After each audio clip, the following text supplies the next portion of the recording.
and me grumbling in the corner. Oh my goodness. Okay, we're all ready to rock here. Where are you settled? I'm good. Yeah. Okay.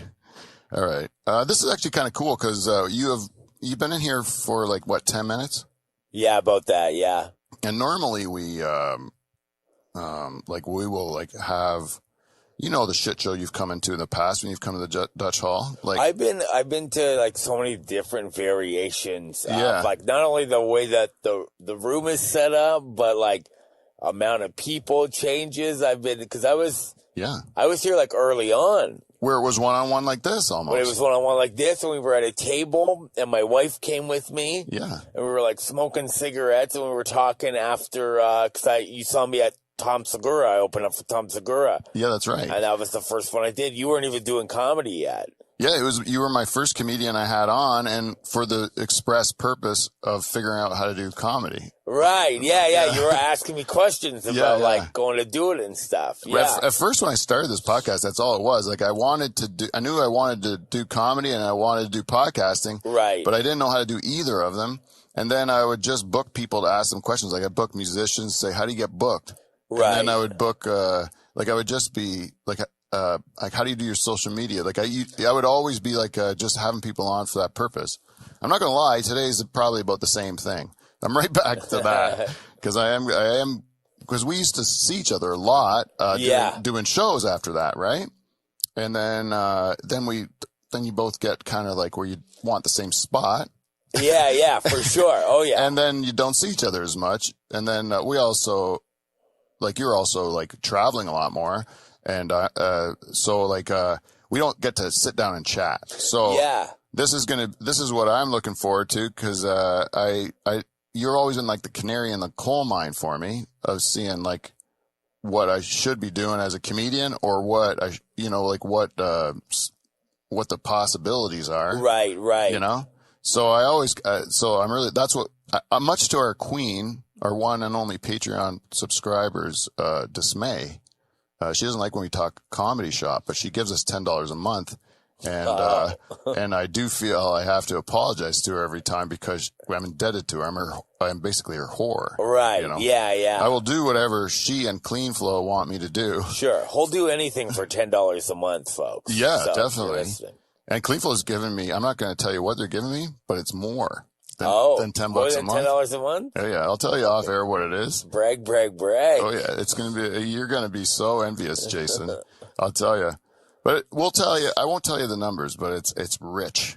It's good? Rich. Yeah. Oh, God damn, it's rich. Nice. Like, I'm going to start spending, like we're going to start giving listeners, gifts with the money. That's how. Oh, that's great. I'm frivolous with it, Yeah. I'm not using it even to improve my technology, reward me for my efforts. No. I'm giving it to them. No, yeah. You already got a great setup here. Pay it back to them. Pay it back to them. Yeah. That's what I'm trying to do. And then maybe I'll get more of them. And then once I have more of them, I lull them into a sense of security and I would just rob them blind. Yeah, like Uber. Yeah. You spike the... Yeah. What's it called? I never take Uber, but I just know. I watched a show about it recently, and that's why I made that reference. Yeah, I didn't watch it, and I pretended I knew what you're it's talking about. surging. It's like surge. Yeah. Like when there's like a demand that surges? Yes, that's right. So on New Year's, you're suddenly paying like $100 for an Uber or something like that. It's ridiculous. I do like that aspect of it where it's kind of like in a perfect world. I don't understand why I can't have Uber in Norfolk County because it should just be you go on your phone and you say like, hey, I need a ride. Who's going to give me a ride? And the people that want to give rides say, I'll give you a ride for $50. Yeah. And then another person will say, I'll do it for 40. And then like that until you get the one you want. Yeah, why not? Like a free competitive market. Yeah, that's how it should be for sure. And especially it's like, is Norfolk County not allowing it here, or is it just that nobody's doing it here? I think Uber doesn't allow it, or Uber. It says we're not a big enough center or something. Oh, I see. Right, okay. but like for them to invest. What? I mean, no, they don't do nothing. Just give their driver the sign. I don't know the business side of like what they would have to like pay into to. Okay, this idea I'm going to give you, it's going to sound smart, but it's not smart. Okay. Okay. What if they created like a blockchain like a ride-sharing blockchain, right? Right. No one profits except the buyer and seller. Like, you just have to log into this thing. I don't know what a blockchain is. That's what I mean. I think it's stupid because I don't know at all what a blockchain is. She's just saying a word. But when I hear smart people on TV say blockchain, they're saying it like it's real secure and no one's making any money off it, right? Like it's somehow like computer smarted. That's a word. But how would Uber make money off it then? They wouldn't. They would, yeah. Well, that's why they won't. It would have to be a new Pied Pipery, like you know that guy that invented Bitcoin, that Ushi Musho? Yeah. I'm pretty sure that's not his name, but that. Oh, Ushi. I know. I love Ushi. Yeah, but the Ush. Yeah. If you're listening, baby. Yeah, the big Ush out there. I don't know, knows who this guy is, but he just started it and he didn't gain anything from it. It was just put out there like a noble thing to change the world. Can I ask you, as a banker, former banker? Yeah. Do you trust that stuff? Because I'm very scared about legal tender that we have now leaving us and everything being online. And that really worries me. And I like having cash on me. I like getting paid in cash, which nobody does in Canada anymore. Yeah. Well, this is what I think, okay? I think we've had a period of unprecedented, this is going to be, anyways, this is a period of unprecedented prosperity that we've had. And during this time, we've had a policy where we can print more money, and get ourselves out of trouble, you know? We'll just make more money, put it out there. And, in the past, when you've printed money, you've given it to the banks. And the banks have given it to people who already have money. Right. And they give them more money. And they create this divide. And the idea was with all those old 80s conservatives is that's a trickle-down effect. It'll go to the poor people eventually. Right. And it proved never to, because those rich people are rich for a reason. That's why they have money. They keep it, you know? Yeah, yeah. So this time with the pandemic, the money actually got printed and given to the people that needed the money. Right. And so this money actually entered into the economy. It entered into the money supply, where normally you could print money, give it to these people, and it just sat in assets or sat in wherever. But this is actually entering into the real world of people buying and selling stuff, and the prices. It stands to reason that the prices will go up on everything. Right. And that the dollar itself becomes devalued. That's just supply and demand. Like it's supply and demand 101. The only reason it didn't happen before when they kept doing it was because they kind of kept it protected into these people who were just going to get more of it and hoard it wherever they were. Right. And so now I think we do have a real chance of the whole shooting match breaking down, because I think it's the only inevitable end to it. It's basically a pyramid scheme, and it's eventually going to collapse, like the currency. I mean, so blockchain or Bitcoin is a finite thing. Like Bitcoin's kind of the same as gold or silver or something like that. There's only so much of it, and it's only going to be worth this. It was when the dollar was based on a gold standard. I'm so sorry that this is like, you asked me to spill out all this dumb banker knowledge and then I've just nerded out on it. Blowing my mind. No, this is. But it is like, I think, yes, that Bitcoin's a better, I don't own any, but I would definitely buy it. You think it's a good investment? I do. Okay. I think it's a long-term investment though. So if you bought it, you'd want to not look at it every day. Be in a rush. Yeah. Okay. Because you'll go crazy. Right. Because until it becomes like adopted by everybody, there's going to be this wild volatility. And if you're looking at it every day, you're going to be thinking, "Oh, I made a horrible move. I made a good move. I made a horrible move." Do you think that physical cash will leave in our lifetime? Physical, like paper money? Like paper money. I think it's pretty much every year becomes less and less, like that's a smaller percentage. Yeah, that's what I worry about. And I think that the difference between paper money and the numbers in a bank account are, there's no real difference. It's because they're both representatives of the same kind of thing, but they are, the fact that you don't have paper money means that everything's a lot more traceable. Well, and what they don't like not about only traceable, but also like chargeable. Because if I have $100 on me, and That's $100. Yeah. Say the $100. As long as I have it on me, I haven't spent it. If I have $100 in the bank, it almost like, within a few days, it could be $88 because it's $12 for banking fees or something like that, right? Yeah. So that's what I worry about with like cash leaving us completely. I think that's exactly right, because I don't see, when I was a kid, you put money in a bank account and then you get interest back and you make money.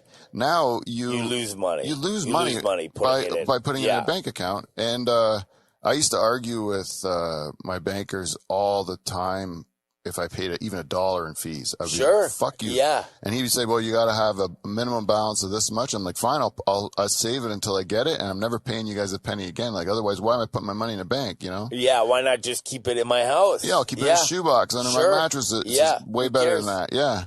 And I have thought about buying. To keep its value. Yeah. I want to get a safe with physical gold and silver in it. Physical gold, like gold bars. Right. For if this shit hits a fan, I got a gold bar for each of my kids. Go back to the gold standard and They said no matter what happens in the economy, if you have a bar of gold, like that should buy you a house. That won't devalue. Yeah, the gold won't devalue. Okay. The dollar will go to shit, but this gold will always be worth a house. You know what I mean? That's what they say. And like in the past, it would cost you I don't know if I could buy that means it would cost $1 million to buy a gold bar now, right? Because that's what it costs. That's what a house is. That's like an average house. So I think my theory is scary in its own way. Yeah, that's a crazy. Gold bars. But anyway, we got to get the show started. Yeah, sorry. Wait, there's one thing we do to start this show that hasn't changed, right? And that is that we play the goddamn theme song, Jason. Nice.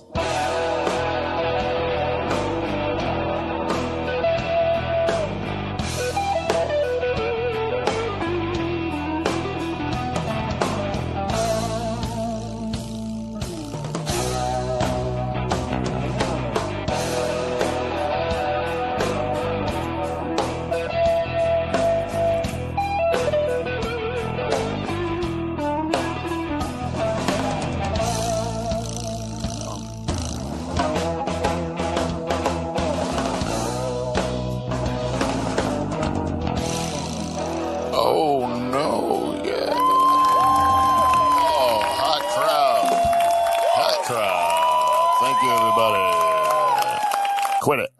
Hey, welcome to the Dutch Hall. I am your host, Pete Van Dyke. We're here on a Saturday.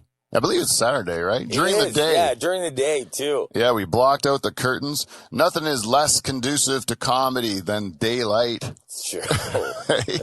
So we've broken all the rules, but I have in an old guest that hasn't been here for a while, but he's, like we said, been here through many renditions. Ladies and gentlemen, happy to have the show. Jason Allen. Wait, come on, guys. What's the matter? There you go. They're tired. They're hungover from last night, so. All right. And can you say 2 times when I say 2 times? Yeah, of course. And I'm the host of this show, and 2 times. President's Club Award winner, Pete Van Dyke. Hit it. Come on, guys. All right, that's all I deserve for that.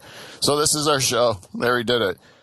Our show this week, we got to do some plugs. Jason, you have I'm very proud of you. This is, you're just going around, you're doing the hustling. Run around, yeah. You've included my podcast in your marketing campaign to promote your new album, Known Alias. That's right, yeah. Your second album. It's my first full album, but yeah, I have a half an hour out through Comedy Records as well. And this is all different material. Is it really all different? Oh, yeah.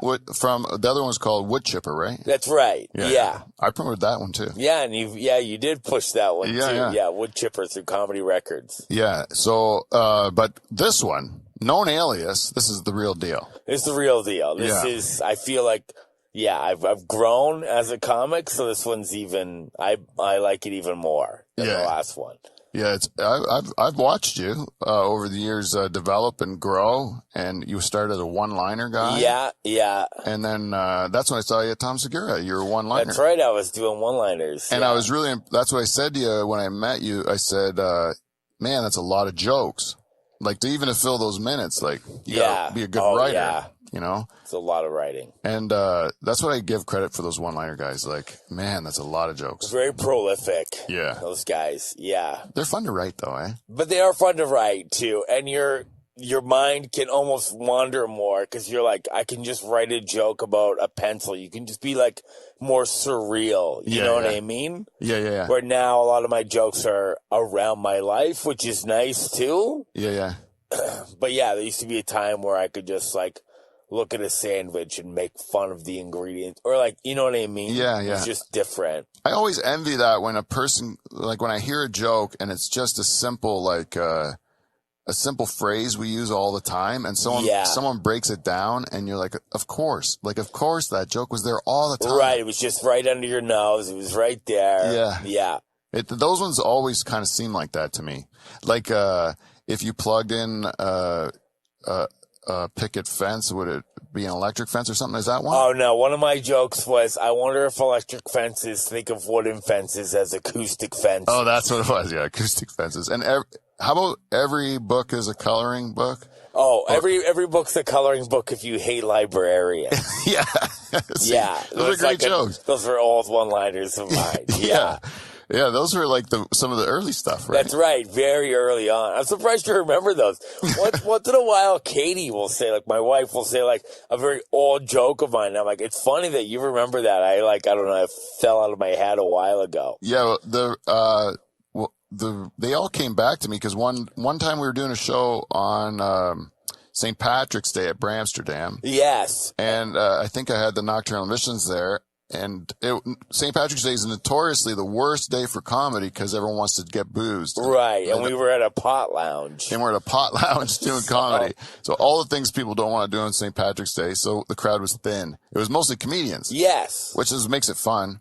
And that night it was fun. Normally it's not fun when it's all comedians because it's like sad that no one showed up. But yeah. This is an acceptable kind of like comics day to perform for each other kind of. That's right. Yeah. And we had a banjo. And you borrowed the banjo. That's right. I borrowed the banjo and I played the banjo and I just said one-liners over top of it. Yeah, very Steve Martin-esque. Yeah, very, Yeah.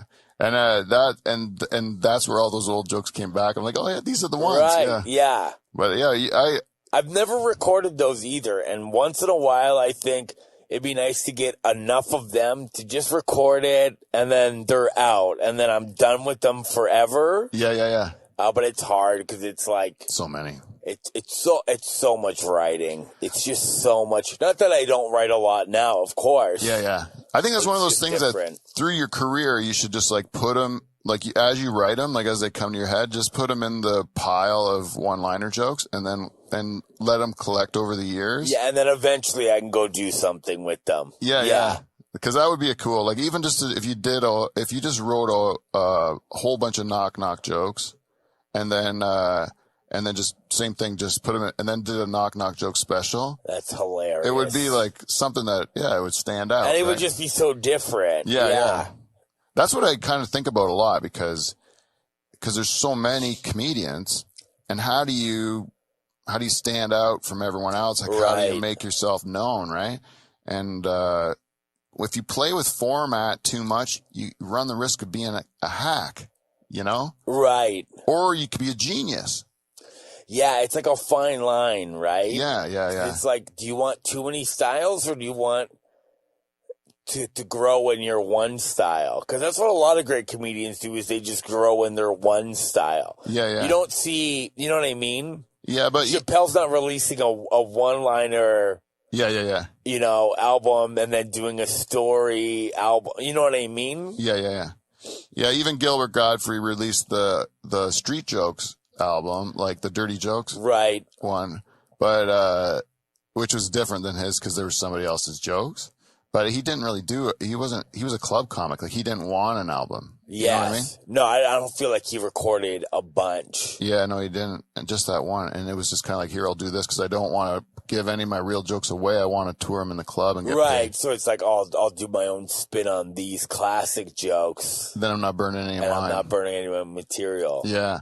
There's a lot of, like, my favorite comics that have that philosophy. There's old school comics that don't do, like Jay Leno doesn't record. Never has. And Dave Attell's only got Skanks, and then he did road work and stuff. But Skanks are the members, and yeah, like road work is like it's like a crowd work album, so it's kind of like again you're safe. Yeah. Right. Yeah. You're not burning your stuff. Not burning your stuff. And Norm Macdonald did it through Gritted Teeth, just so he could get the sports show. He did a comedy album.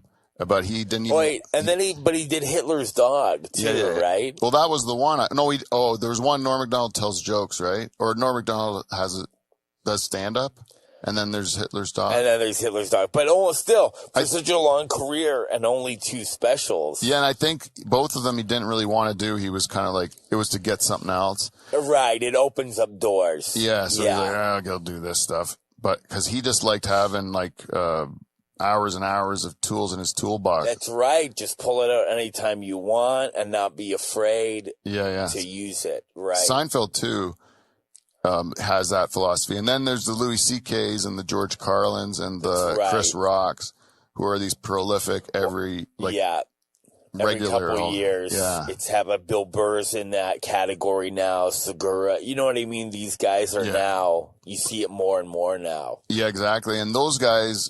I still like watching, like most of those guys, you'll see they'll add like one aspect to their performance each special. Right. Like they don't do like what we were talking about, like it's a whole different genre, but they'll like do more act outs or do more,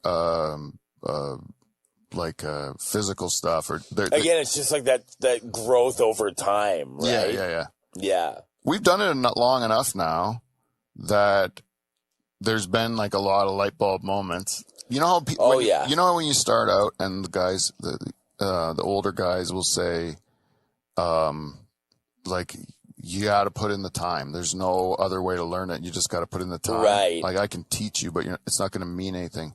And then you do it the time, and then you're like, oh, there it is. You know. Yeah, yeah. You don't even realize like when that thing clicks, but suddenly you're doing it.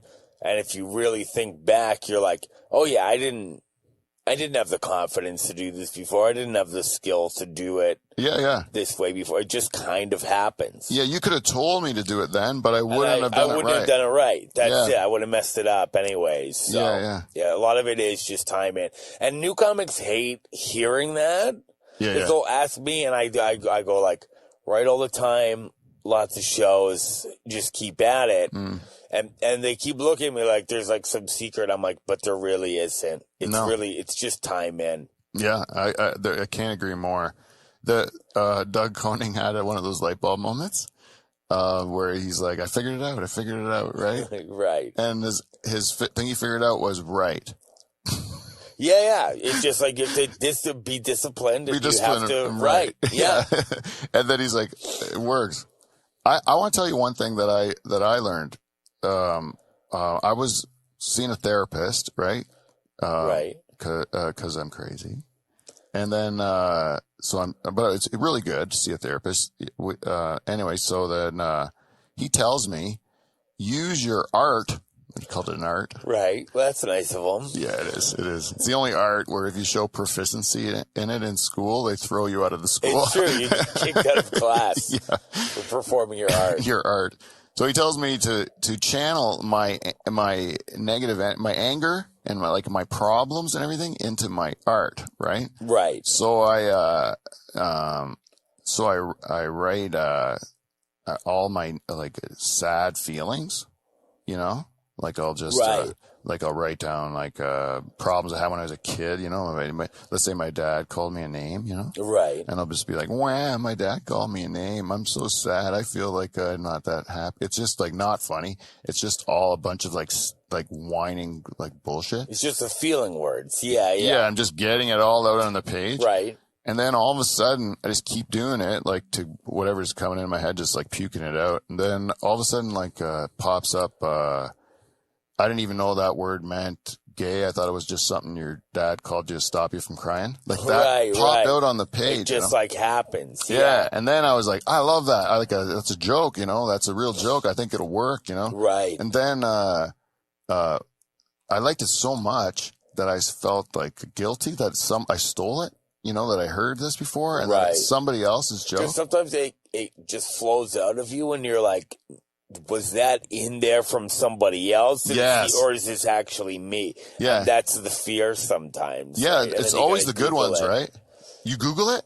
Oh, yeah. I look it up because if it slides out too easily, I'm like, Yeah. was it me or was it in there from something I watched maybe years ago? And you gotta be careful, right? Totally, man. It fucking, it's like the worst fear, you know, that you're up there and everyone's going, that's Bill Burr. Oh, sure. You know, and you're like, fuck, I'm a fraud. I'm that guy. Yeah. Yeah. I don't ever want that to happen. So like, but it's always when you write a good one, you're like, that's too easy. And then you're waiting. I'm waiting always to get someone to pull me aside. That's my joke, dickhead. But I haven't heard it yet. It still works. Which is the best. Yeah. When you find out, no, you are in the clear. Yeah, it's not clearly yours. Then you're so happy. Oh yeah. But what I was saying was that worked. What that therapist said. I wrote it on the page. I wrote a joke came out of it, and then I didn't care about the wah stuff anymore. It was like you were happy that you got I got currency out of it. Yeah, that's right. Yeah, I got an asset now, like out of that and misery. once you have something good out of it, you forget the bad memory of it. Yeah. There's been there's so many jokes that I tell on stage where it's like in the moment that it was actually happening, I was furious. Yeah. But now that I found a way to make it funny. Yeah. It's great. The whole thing is great. You know what I mean? Like the joke about the guy like yelling at me to learn how to fucking drive out of the back of a cab while I was learning how to drive. I was so pissed off in the moment. And then it hit me later and I was like, this is funny. Yeah, You just got to make it funny. And now it's almost like a positive memory that guy yelled at me now. Yeah. Because I have a joke that worked out of it. Yeah. So, I find that even before I started comedy, I've always been like, when I travel, I take risks.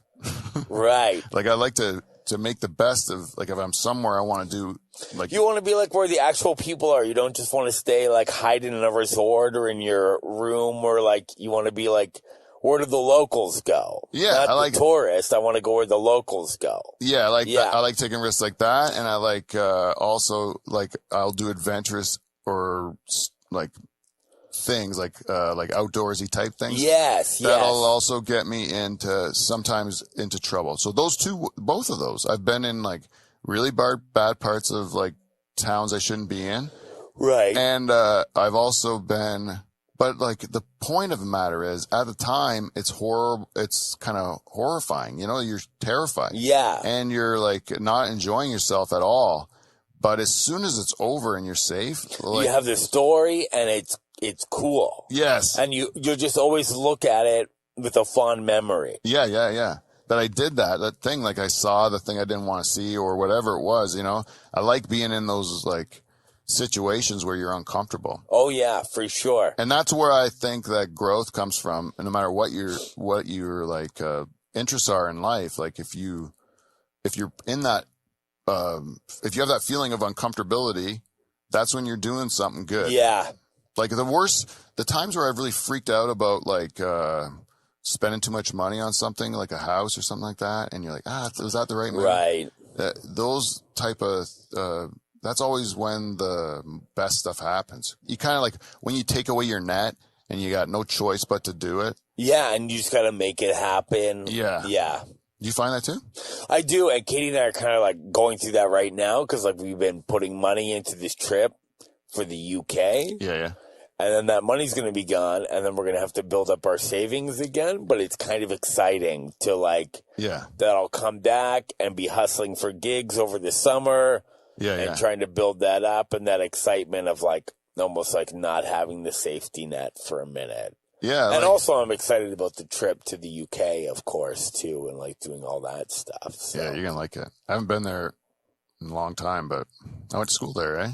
Oh, I didn't know that. Yeah, I went one semester to London School of Economics. Oh, so nice. I lived there in Camden Town in London. Okay. Yeah, which used to be a shithole. But I understand it's gentrified now. Yeah, that's what happens, right? Yeah. It's like Detroit. If you go to Detroit now, there's all these like hip spots. It's pretty nice. It's pretty nice, actually. Yeah. I know. I kind of like Detroit a lot. I like Detroit too. Detroit's fun. Yeah. But I always like Detroit. Even when Detroit was shitty, You know what? You know what? People from Detroit love Detroit. Yeah, There's a lot of like hometown pride. So I always had a lot of respect for Detroit, honestly. Yeah, me too. Because they like it. So who cares? Yeah. Yeah, we'll be the butt of your fucking joke. We don't care. People are still going to Lions games. They stink. They've stunk their whole existence. They've been a bad team. Yeah, Nobody cares. Detroit loves Detroit. Yeah, they do. And I think that when I was a kid, I didn't like Detroit because the only thing I saw of it was when you cross the border. Right. And then we drove through Detroit to get out of there. And right. then so all I saw was like the couple of guys begging for change. Sure. As soon as you cross the border. Yeah. And then my dad's like, lock the doors, and then we go through. And so I had that image as a kid that was Detroit. And then I went to a show down. You go to shows there, and there's so many cool bands that have come out of like the Detroit or just Michigan area, like Iggy Pop, Michigan guy, Jack White, Ted Nugent, Kid Rock. Well, now you've ruined it. Well, Motown was all there. Motown was all there. Have you ever heard of Death? They were like the first like black punk band. No, I didn't know them. They're from Detroit. Yeah, like a lot of cool, cool things. So yeah, and now it's really cool. Now it's really cool. But down by Comerica Park is wicked, and then there's a whole bunch of new restaurants and stuff. Like all the young people have really reclaimed it. And that's it. Like as much as like people always want to bash hipsters and stuff, hipsters come in and they buy something cheap and they make it cool, and then then your city's thriving again. Like artists save cities all the time. Yeah, kind of happened to Hamilton too, really. So, really. Even James Street and Ottawa Street and stuff like that, Locke Street. Yeah, those were all artists that kind of came in and were like, "Yeah, we're gonna sell gourmet donuts, and you can go fuck yourself." Like, Hamilton's gonna thrive again, and it kind of has. So. I really hope that's the future, man. I really hope that we get away from the I really hope that people eventually realize that these big corporations don't give a fuck. And these box stores and these you don't need a Tim Hortons on every block or a McDonald's on every block, and like let's have some weird stuff in here instead. The same people who are afraid of like artificial intelligence, of like robots taking over the world, are the same ones that like line up at box stores for every fucking thing they do. Yeah. And those box stores are just the same as those robots. They're a legal entity, right? Yes. Like a robot's a physical entity, but a corporation is a legal entity, and they have one singular purpose. They're programmed like a robot to only make money more every quarter than they made before. It's not humanized at all. It's not like that at all. It's all about just like profit margins and looking at that and looking at you as a number and a consumer. Yeah. That's all they think about. They want to make money for these shareholders who are invisible, who just want more money. Yeah. And then, but the real people, like the ones that buy their product or the ones that work for them, they're the ones that they'll have to do more for less to make them their more money. Yeah. Oh yeah, for sure. It's stupid. And that's the difference, right? Is like when you go to somewhere like in Hamilton, like the Burnt Tongue, you see the owner there. It's not some man on a mountain that you're never gonna see. You're just throwing gold up to this to the CEO of McDonald's or Wendy's or like whatever else. This dude cares because you actually see this dude and he's here and he's like serving you and maybe he's nice. Maybe he remembers your name, or just even if not. You see him. He's there. He's a person in your city. Yeah. That's actually exciting. I like that too. And then you actually get a sense of community again. Yeah. Yeah. I hope so. I hope that's where the pendulum swings, is that we get away from this like mass collective. Yeah. It's so hard because like you saw so many of these men and women kind of lose their businesses over this pandemic. So I'm really hoping that like shit comes back or new businesses get bought anyways, and people are like, it's really sad when you see that like businesses is closed and stuff like that, right? Yeah. It's not a Walmart that's closing. No. It's like it's real people losing their livelihood. Yeah. The ones that are trying to like do it because they care. Like I always think there was this there was this old case study about Dell computers. You know Dell computers? Yeah. And Dell, they were a publicly traded company, and they wanted to restructure because they knew that laptops weren't the future. You know, we have to maybe do something new or something. You know, so Dell's like, okay, we need to like restructure, so we're going to lose money for a couple of years, and then we'll be able to make money forever instead of like trying to make money every quarter till we go broke. And so they're of course they weren't allowed to do that because you're never allowed to lose money. So they had to delist. They had to like buy all their shares back so they could get off of the stock market. So so they could do the right thing for their company, just so they could stay alive. You know, because otherwise their whole mandate would eventually like bankrupt them. You know, right? Like the system doesn't even help them. Like and it doesn't, like, to me, I don't even understand it. It's just douchebags. I watch that shit on TV because I still have the knowledge of it. Like, I'll watch the Bloomberg and stuff. Right. And I'll see the stocks going and know what corn's trading at and stuff. And I'll be like, getting angry at the TV. Right. You know? But because it's like, I don't see how they can't see through it, how it's just the same emotional greed all the time. Yeah. That drives the system. There's no tangible anything. Like, if I go in a restaurant and the guy who owns it comes out, and I know that guy has to, what he's got to do to make this all happen. Right. You know, like it makes sense to me. But the way that it's done by these other people, there's no who's benefiting. You know, they're not doing it for me. They're not doing it for, you know, I don't know who they're doing it for. So I don't want to. I hope they all die a horrible death.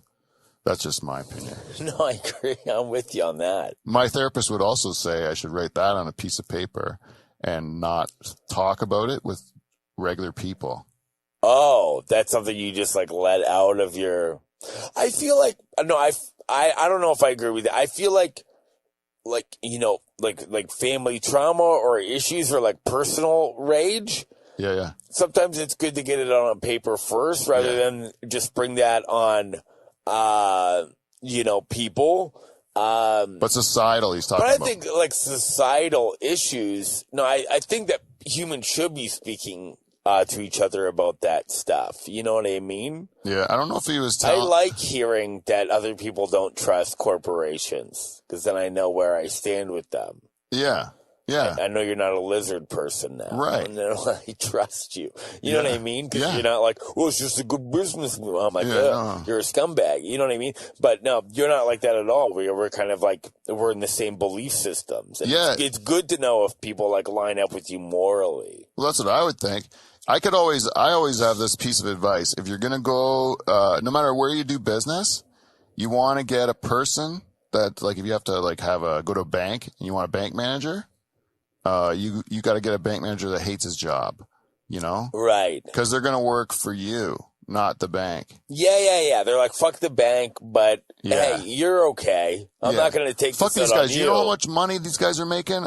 You should pay less. If you came to me as a banker and I hate my job and you're like, I think I'm paying too much interest. I'd be like, yeah, I do too. These fuckers are making way too much money. Yeah, these guys are assholes. Yeah. Whereas help you. Yeah. Whereas if the guy loves his job and company man is scary. A company man's never going to help you. They're about the company. That's right. And they'll justify, they believe it. Oh, they totally, but they're brainwashed. It's a whole, you can't get through to them. You can't. Yeah, you can at all. The corporation already got their hooks in, so. Yeah, so can you imagine being one of those people like you, like me, who feel this way, and then having to go live in the belly of the beast for like 15 years doing that shit? Oh yeah, it's awful. It's going to eat you alive, right? For sure, yeah. Yeah.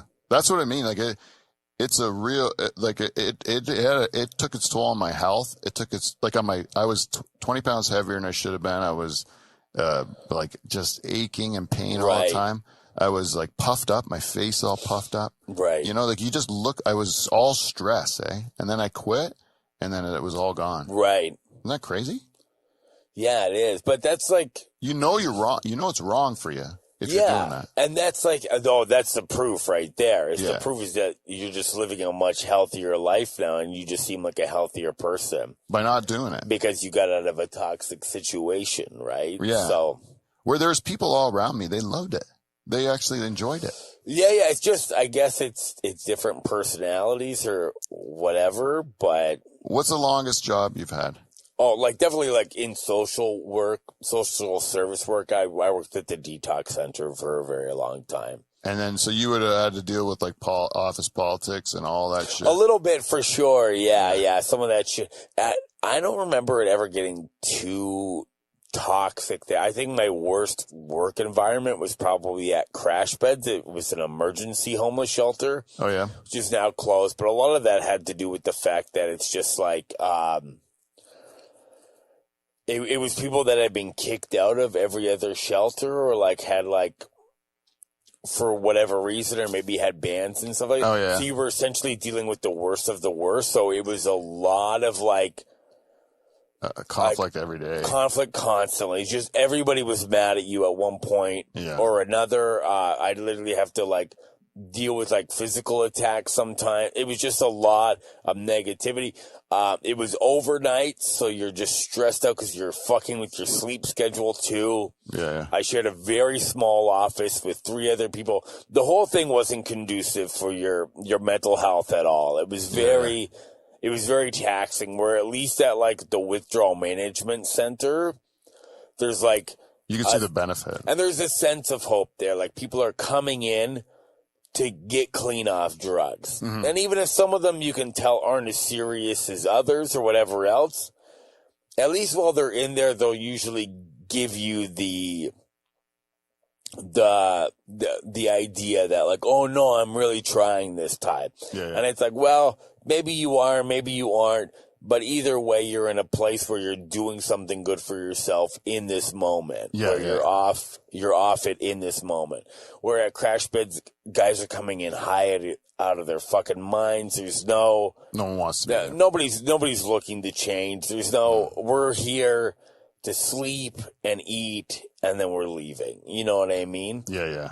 So, like, before, you could put up with a lot of things in your job that perhaps you weren't ideal, but you knew there was a greater good you were doing. You could see it in front of you that you were contributing to a change. Yeah, where once I started at Crash, I just didn't feel like I was making a difference at all anymore. It just became very draining.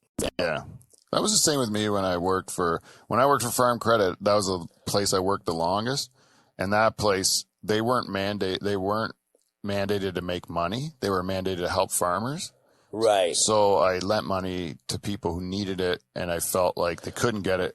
Yeah, you feel like you're actually making a difference. Yeah, that's how I could justify doing that job I hated for so long. It was because in my head, I was doing it.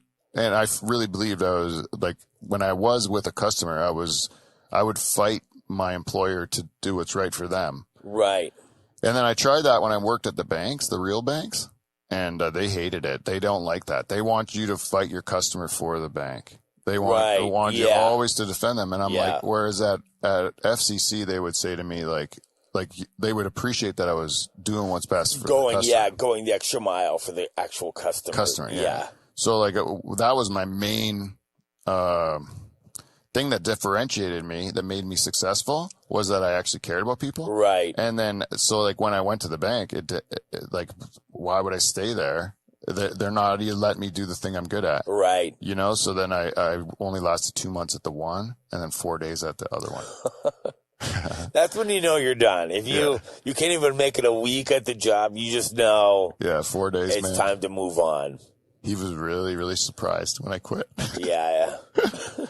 He stuck his neck out for me. This poor guy, man. He was like he was real schmarmy looking, like real fancy, you know? Okay. You know, and he was younger than me. And he was like the one, he like tried to court me for years, like wooing me. Get you over there, right. Yeah, to get me over there.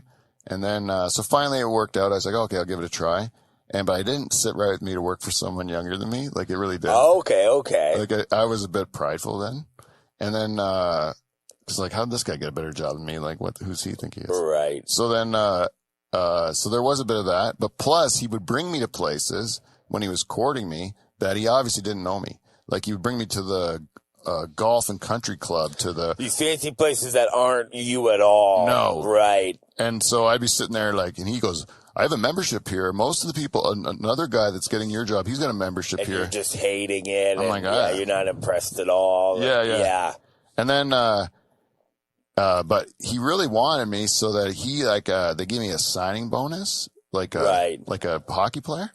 And then, they gave me, Great. Can I ask a quick question? Yeah. When you quit after 4 days, do you have to give this signing? Okay. $14,000 I had to pay him back.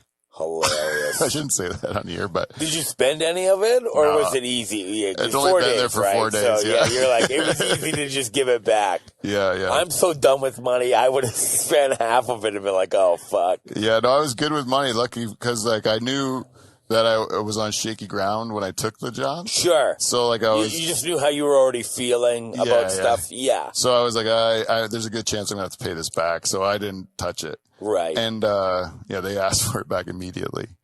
Yeah, that kind of makes sense. 14 grand? Yeah. And then, the guy actually, because I said, I don't want to go work for you right away. I got some other stuff to do for my own personal stuff. Right.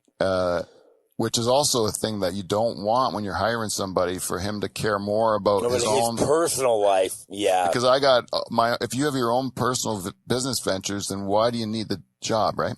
Yeah. And, which is what it found out to be true. So then I said, I said, I'm not going to work for you for 3 months. And so he goes, I got to do this other thing first. And then, so he had to work my desk. So he was like doing his manager job and working my accounts that I was going to get when I got there for like 3 months. And then I was there 4 days and then quit on him. His face, dropped like he was in a shock. He had no color in his face, you know? No. He's just sitting there like. Do you talk to this guy anymore, or do you just you don't communicate with anybody in the banking world anymore? I don't anymore. That's true. But, except for if they listen to this show. Sure. But,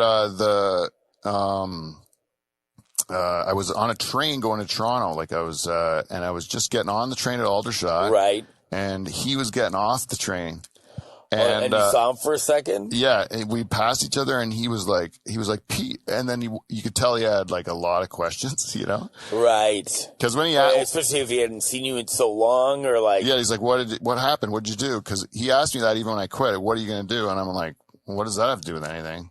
You know? Yeah, that doesn't. Don't worry about that. I'm a grown man. I'll figure that out myself. Yeah, he says to me, "You got to call Frank," and I'm like, "Who's fucking Frank? Who's Frank?" You know, he was like all upset that I didn't know who Frank was. You know, oh no. And then I go, "Well, Frank's the guy who got me the budget so I could even hire you. He's the one that stuck his neck out for you to get you this job. You got to talk." So really, what he's saying is like, I don't want to go back to that guy and tell him what you did. Yeah. You fucking go face this guy and tell him. Yeah. So I did. Frank was like my boss's boss. Yeah. Like that was where it was, right? So I'm on, but I don't give a fuck about him. I just quit. Sure, you're leaving. They can't make you stay. So talk to whoever you want. So I was like, ring up Frank. I'm going to talk to Frank. Put him on the phone. Yeah. So I talked to Frank and I'm like, hey Frank, I quit my job. I was doing this job renovating a building I bought and I lost all this weight. I don't have any pain. I feel great. I'm getting boners when I wake up in the morning. Like I didn't. You feel, I'm just telling him. Refresh, I told him all that stuff, even about the boners. Like I get boners when I wake up in the morning again. Like I know that this is wrong for me, this type of work. Yeah. So the guy, Frank, says to me, well, it sounds like you got it all figured out. I look forward to working with you on the other side of the desk someday. And like that guy gets it. Sure. This guy's wrong. Like I'm wrong for him. Like he shouldn't want to hire me. No, that's it. He just knows. He goes, well, yeah, we're different people. You just know to move on. Yeah. Yeah, you're the other side of the desk type of guy, which means like you should be working for yourself, not for somebody else. Yeah, that's right. Because you don't have the temperament to be one of us. So the young guy, your boss. Yeah. When you ran into him at Aldershot, did you talk to him for a second, or did you just have to hop on the train? I just smiled and waved at him. Okay. Because I was so happy that he didn't get any information. Like, he was like, what? And he was kind of caught in the crowd. Tell, he was like, and then that's it. And you're kind of being pulled away. But I have no ambition to ever see the guy again. I would hope I wouldn't. Okay.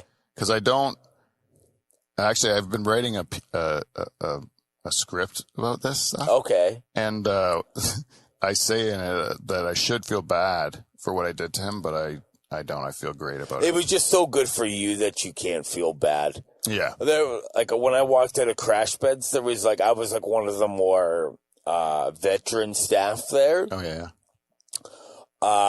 And maybe for a second I felt bad for some of like the newer staff that wasn't going to have me there anymore because they always asked me for like. That was the other thing is that like I was a team lead for a bit and I got paid more money. And there's always funding cutbacks in social work, so that got taken away. And I was like, oh, actually, thank God, because I don't want to be in charge of anything. I didn't even mind that I was like my pay was going down a little bit. The problem is they're used to asking you everything, so they never stopped. I was still always like, I always like was made to feel like I was in charge around there. Even when I didn't want to be, even when that position didn't exist anymore. So yeah, maybe for a split second, I was like, well, they're not going to have somebody to ask everything for. And I was like, you know what?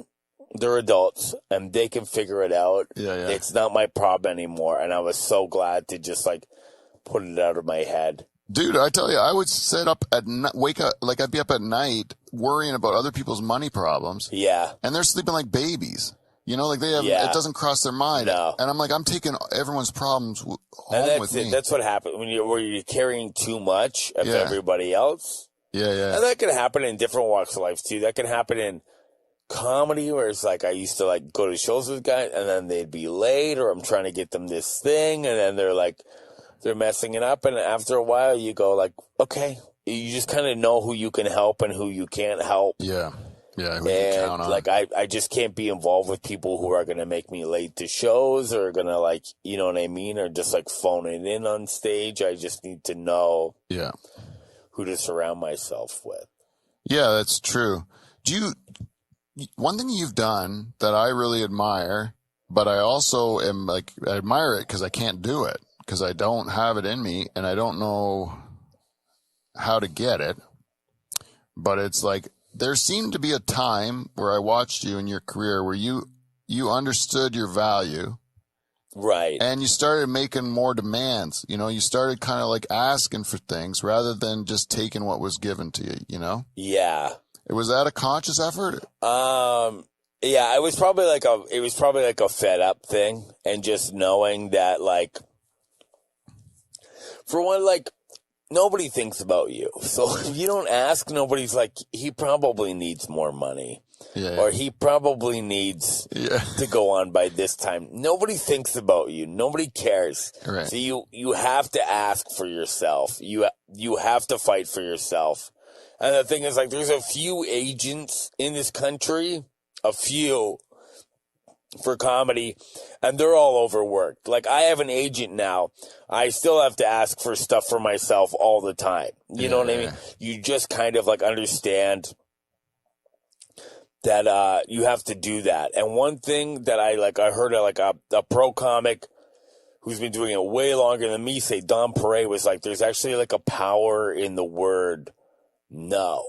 Yeah. So after a while, you go like, no, I'm not going to Barrie and driving 4 hours in a day for $100. Yeah. No, I'm not. And then you either find another gig around you that pays that and you're not spending as much in gas, or they go, okay, you're worth it to us to give you more than $100. But either way, you can do some work and figure out how to make up for that loss. It doesn't always have to be you taking the loss. No. Yeah. No. Exactly. I guess I have done a bit of it because when you're young, I just want stage time. And I say, and that will change too, right? Is that like, when I was like new, I would use my vacation time. I would go to a backpackers hostel in Toronto and then I would lose money paying for subways and eating out and doing these open mics and getting put up super late.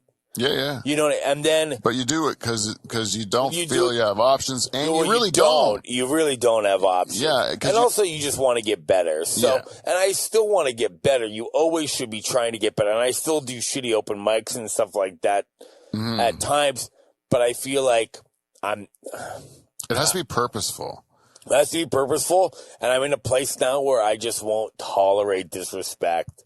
If I find a host is like putting me on way too late or just being dismissive of me, I go, okay, I'll find something else that's a better fit for me because I don't need to be around this. Yeah, you know what? I went and did Sudbury, and there was a bunch of comics that just finished another show across town, and they came in to see if they could guest spot or whatever. Right. On the show that I was doing, and the guy that was hosting and booking the show said, "Hey, these guys are going to go on. We'll just let you we'll continue the show like it is. You headline, but then we'll bring them on after you."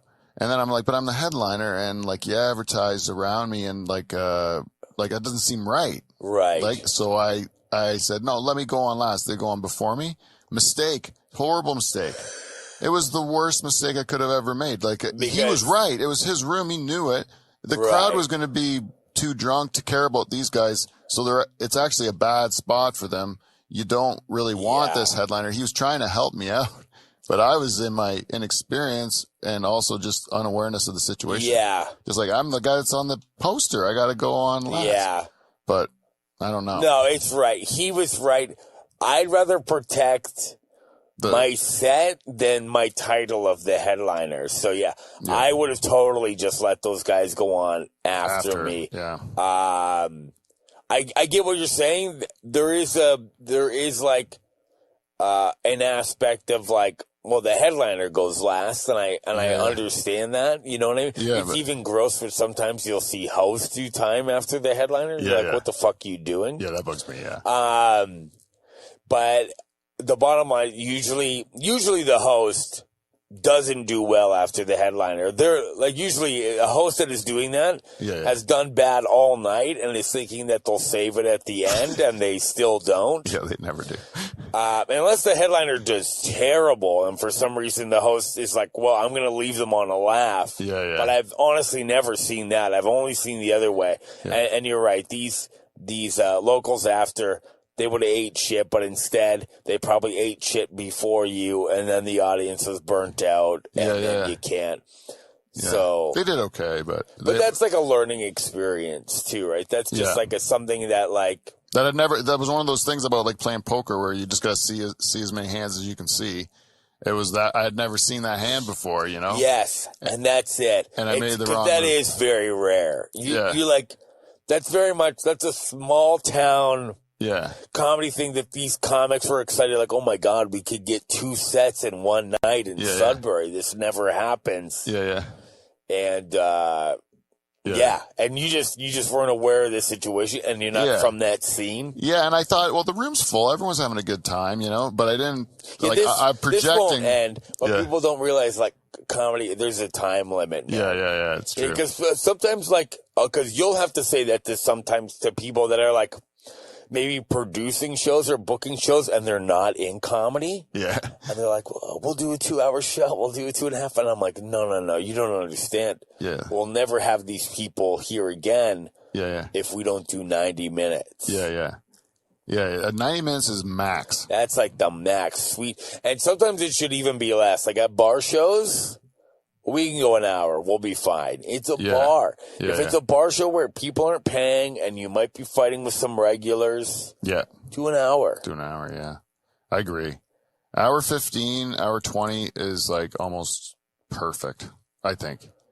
Because you just have a bit more than an hour. 90 minutes is what I like as a consumer.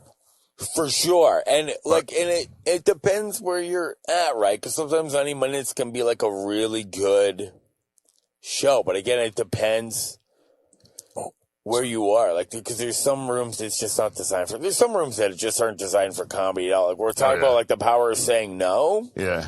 A few weeks ago, I just said take my name off the list, and I left Lion's Head because I realized I was like, they're so mean there. They're so rude. Like the bar owner.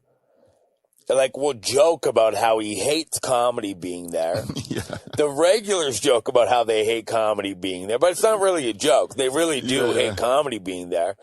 And I'm like, Well, I'm 9 years in. I don't need to perform somewhere where I'm clearly not wanted. Yeah. I don't feel like anything new I try is going to do anything there because they're clearly stating that they hate comedy and hate that it's happening here. And I go like, I'll just find a different mic on a Monday. I'd rather drive an hour and a half to London. Yeah.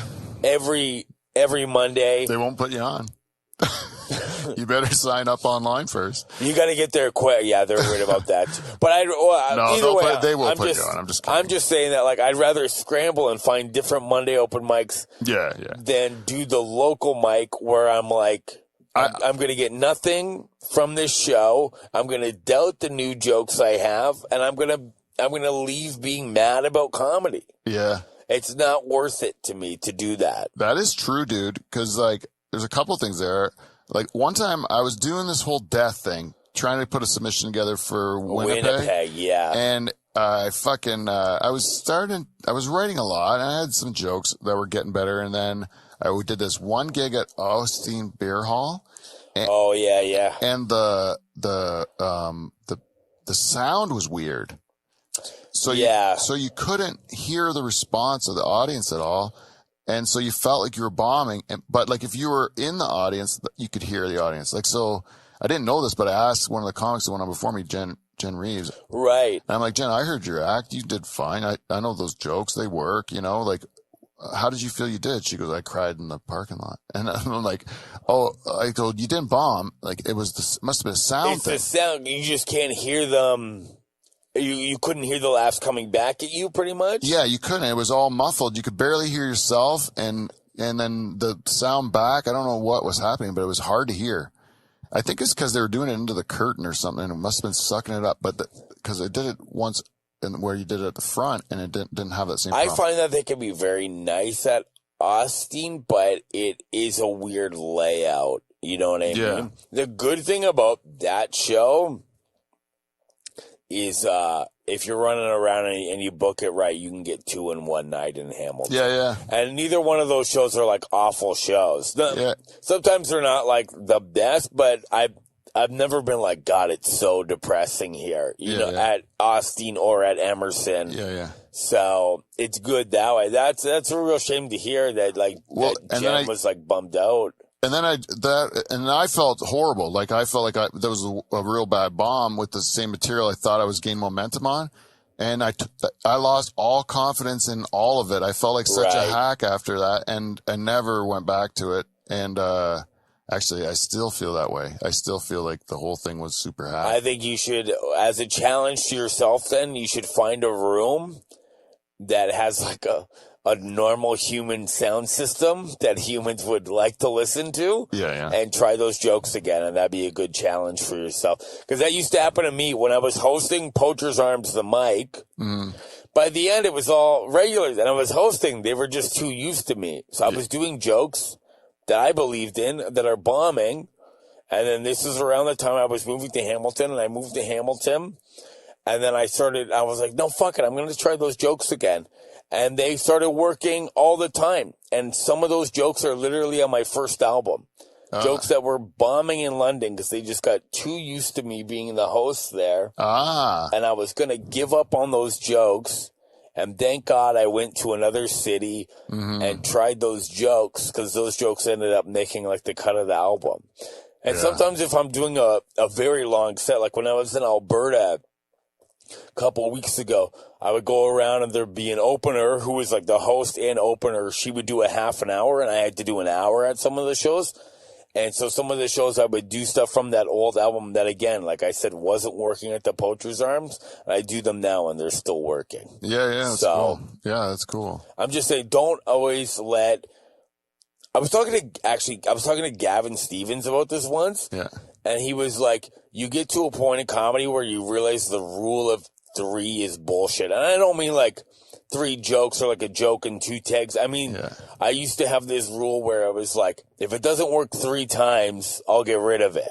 Yeah. It cannot work 100 times. I'll keep working on it until I can make, if I really believe in it. Yeah. I'll keep working on it till I make it good. Yeah. The stuff about my mom being married 6 times, that bombed all the time.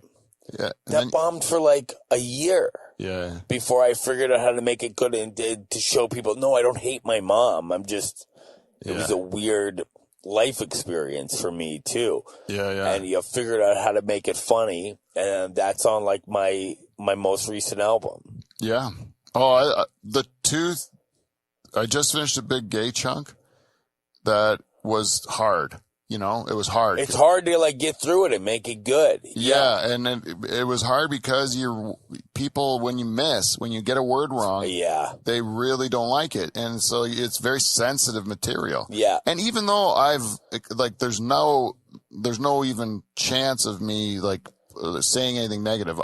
I've got it framed. Yeah, you're on the right side of the argument. Yeah, and so but just the fact that you're talking about sensitive subject matter, if you don't hit you don't hit all the beats right, you're gonna pay for it. But if you can walk through those raindrops and hit them all right, it will get like a huge pop. You'll be it's awesome. King. Yeah, for sure. So the work that I've had to do on that, and I'm doing a one on the word retarded. Okay. It's the same thing. It's very hard. Oh, for sure. That would be very difficult to navigate. Yeah. That one, I really like the punchline. So like I just get excited about the punchline. Right. But I think I like the punchline, but then the setups, I've tried so many different ones to get to that, then they've failed so hard. Right. But I like it because I know like I see how far that gay chunk has come. By taking the punches on it, and I know I'll get there with this, but you do have to go out there and slug it out sometimes. Yeah. And but it's worth it when you get to the end, you get something that's pretty bulletproof. Yeah, and it shows like it's like if you were a diver, it'd be a high degree of difficulty, you know? Yeah, exactly. So you're like you really fought for it, and sometimes it's not always like. Sometimes it's like. It popped into your head, you did it that night, and it killed. Yeah. And those are nice, too. Yeah. But sometimes those ones that you fucking fought for, it's really cool to have those worked out. Yeah, because like I like the jokes that are in the chunk. Like I like the jokes so much that I won't let the chunk die because it's like I'll work out the how to get theirs. You can figure it out. Yeah. And that's it. You should trust yourself enough or be like, I'm funny. I'll figure out how to get there and make it easy for people to navigate and come on this ride with me. Right? Yeah. If you can follow the logic, you'll enjoy yourself. But if you're stuck in on one, but if you're stuck on that first word or something or on that one thing, then it can be tough. So, and then the next thing I got to work on with that whole thing, both chunks, is to portray that I don't give a fuck, which is like not that because I pussyfoot around so much to try to make sure I'm safe, and I think I just gotta be honest, and but we're still understanding the rules of avoiding the landmines, But just say because I know I don't think anything wrong, right? So that if I let myself go a little bit, I should be okay. Sure, yeah. And that's it. You want to feel that way. You want to be like, I'm on the right side of the argument. I know this isn't coming from a hateful place. Yeah. It's like saying it with confidence and if you say it with I think enough confidence of the right approach, then they're going to be like, oh yeah, this guy's not a hateful guy. And it's also order too, right? Yeah. That's the problem is that sometimes guys will go up and they start with the retard joke and I'm like, dude, they don't know you yet. Yes. Sometimes it's about building trust, right? Yeah, you have to do that. Sometimes it's hard. I got to build trust all the time. I'm not starting with my mom's been married 6 times. No, but even just your look. Hey, brother. Or even just my look and just be like, I make some jokes about looking dangerous, but then I'm like, I make fun of myself and you ease them into it, right? Yeah. No, I've had lots of people, and my beard was longer before, you remember, it was down my chest and stuff. I remember guys coming up to me after shows would be like, I thought you were going to be a lot dirtier. And I'm like, you have to surprise them almost. Yeah. Because I would say your actual act is it is in contrary to your image almost, which is it's almost like I'm not like squeaky clean, but I'd say I'm more family friendly than some of these guys that actually look a lot nicer than me or something, right? I'm almost opposite. Yeah, you are, and you're like the clean cut guy who's maybe a little bit dirtier. Yeah. Where I'm the dirty looking guy who's actually Clean. cleaner. Yeah, I think we're kind of like counter of one another. Yeah, because like all I can grow is these stupid sideburns because my wife doesn't like anything around. Oh, she doesn't like any. Yeah. She's no problem with Civil War general though. See, well, who does? Yeah. Heroes. You're hot. Yeah. See, I always had a beard. Katie's like literally never actually like seen my face in person. You would. Yeah, that would be like traumatic for her. I bet. Oh yeah, no, she'd probably leave. Make me leave the house. Like she'd be uncomfortable. I remember my dad shaved his mustache when we were kids one time. He had to shave his mustache. He always had a mustache. And we all cried. You cried? Yeah, cried. Kids, how young were you? Oh, young. Like we were like, you were like 6 or something 16. like It rattled me to my core. Yeah. You were little kids, though. Okay. Yeah, we were little kids, and we were like, "Who are you?" You know, like who is this man in our house? Yeah, it was really shocking. And then, we always laughed about it like after that because it's like, what do we care? Then, but he should grow that duster back. My dad, I should try to get into his ear about it. My dad's growing a beard right now. It's getting pretty big. Yeah. But he never had a beard. Oh, really? He's taking it up late in life. Yeah, I guess. For a bit, he's like, I'll shave it by the summer. I don't want to walk around the summer with this. I'm like, yeah, fair enough. Yeah. We got a picture together the other day because he came to the album release party, and he's like, how'd that go in London? Oh, it was great. It was full. It was like completely full. It was really fun. That's awesome. I'm so happy to hear that. Yeah, it was nice. Yeah. I love that place, and I love Jin there, and everyone should support him. Yeah, for sure. You have the Korean chicken there? This is great. Dude, so good. It's great. I had it, actually not, I should have fucking got it. No, I'm kicking myself for not getting it on Thursday. But I was there a few months ago with Matthew Ferguson and Tyler Shasman. They're like, dude, you got to get this chicken. And I tried it, and I was like, it was amazing. Yeah. So smart. I'm like, it's a Korean guy running an Irish pub. A Korean guy running this Irish pub. Why not? Yeah, put that on the menu. Yeah, do your Korean. People aren't going to care. Yeah, you don't want to have a Mexican guy making sushi, you know? Like, let him make Mexican food, Yeah. Like, you want to have what you're good at, what you love, you know? Oh, they nailed it. It's so good. Yeah, it's really good. And they give you, like, kimchi and then, like, pickled turnip. That's right. Yeah. So good. It's so good. He's the nicest guy, too. Oh, Jin and Jimmy are both amazing. And now there's another, I don't know if you know this, but Jin's kind of like stepping back a little bit. Oh, is he now? So there's this other owner named Nino, and he used to work there kind of like as a bartender, like waiter and stuff. And he's involved now. So that's mostly who I dealt with Nino. Album release party was like Nino was like booking the room and everything that. But hopefully I still get to see Jin around there because I love Jin. Yeah, he's been so good to me over the years. Yeah.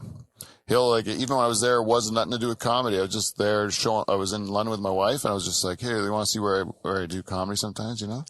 And then we went down to Poacher's to have a drink, and he saw me there and gave us one on the house. So nice. Oh, anytime I come in, he's like, what do you want? What do you need? Anytime I come back, I feel like a celebrity of us. He's so kind. Yeah. And then I remember even like years ago, like when I was living in London, I worked the door there for a bit. And at the end of the night, he'd take out a shot glass and he'd put it on the table. He'd be like, Dad, just smoke inside. Have a beer. I'd be ashing into a shot glass. That's the best. Drinking inside, hanging out with them. Just like very cool, you know? Yeah. Very nice. Like, and that's, again, you probably can't do that at Boston Pizza.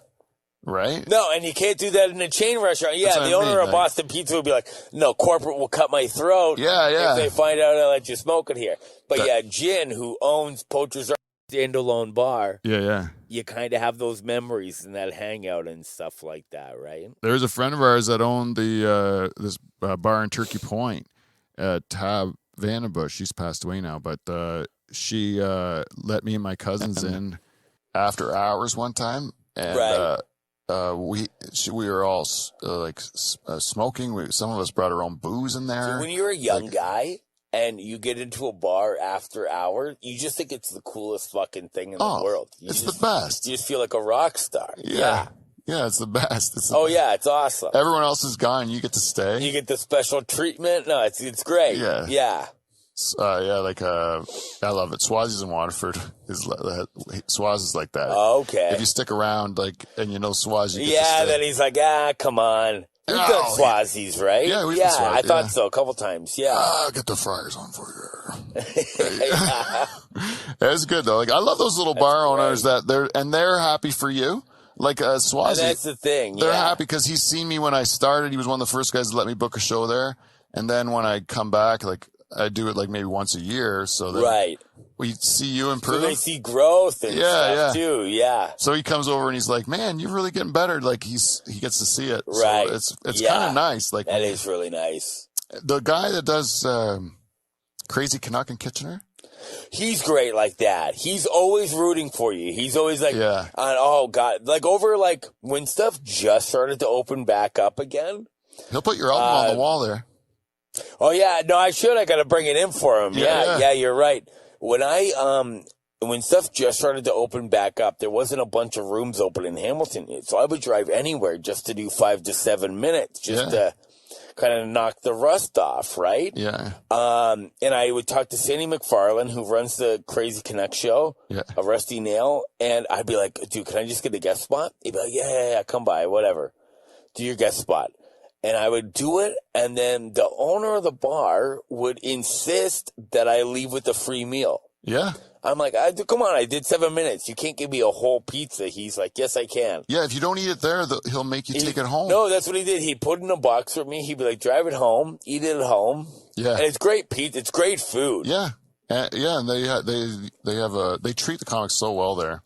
Well, he likes comedy. That's what you want, man. That's what I'm saying. These, like, I feel like some of these newer comics now, they have this idea that it's just like, we'll just do a dive bar and we'll just be rough. No. You want nice working relationships. Yeah. The audience will still let you know if something's not funny. Yeah, that's right. Yeah. You know what I mean? Yeah. People still bomb at the Crazy Connect sometimes or at Poachers, right? It's not too easy. Yeah. Just book bars that you have a good working relationship with. Don't book these places where, like, it almost seems like they hate you. Yeah, exactly. Yeah. You know? Yeah. You want to be excited about what you're doing. You want those guys like Jin, and I'm sorry, what's the dude from, I don't even know his name. Oh shit, don't put me on the He's so spot. fucking nice. Yeah, he's the nicest guy, and I can't even know his fuck. I know, I feel terrible. But yeah, that's who you want. You want those kinds of relationships is what I'm trying to say. Yeah, exactly. And I can't understand how most of the time it's like exactly the opposite of that, where people will book. Yeah, like those guys shouldn't be the exception. They should be the rule. Yeah. Like, I think there's people out there that'll be excited. Like, if I talk to a guy and he's like, okay, you can do it, but I'm not going to do anything for you. You're on your own.